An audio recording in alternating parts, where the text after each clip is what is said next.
Hey folks, it's Monday. Welcome to TheRoughCuts. My name is Ireland and this is the first time in about half a year that I'm reviewing a brand new movie. This movie was released in Norway on August 31st and it's called Oslo, August 31st. It's based loosely on a novel from 1935, which was also adapted in 1963 into a movie by Louis Malle named The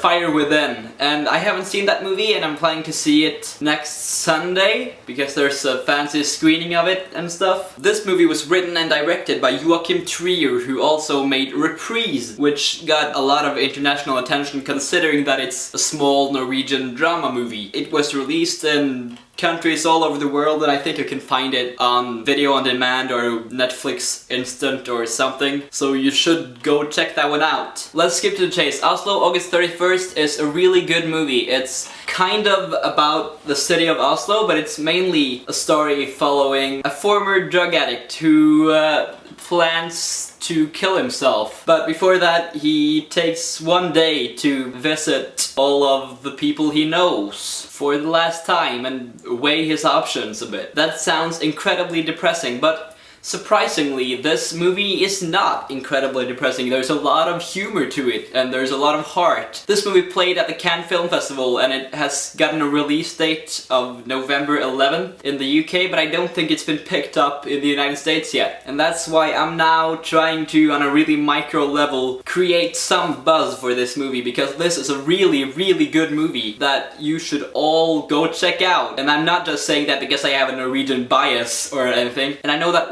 Reprise got an international release and I think it made $500,000 in the US, and I hope you will at some point get the opportunity to see Oslo August 31st, just like you have the opportunity to see Reprise, because it's a really, really good movie. At times I felt that the editing of this film tried a bit too hard to be fancy art house editing. A lot of strange jump cuts and shots shown several times and non-chronological editing, especially towards the final act of this film. But it's really all saved by the performances, because there are some really, really solid performances in this movie. The main character, played by a dude whose name I can't remember, the former drug addict, is a very fascinating character because he doesn't really seem to feel sorry for himself as much as he's being brutally honest all the time, and he just doesn't feel that him being alive makes any difference to the world, so he might just as well not be. And I saw this in a huge multiplex, almost completely packed, and people were laughing out loud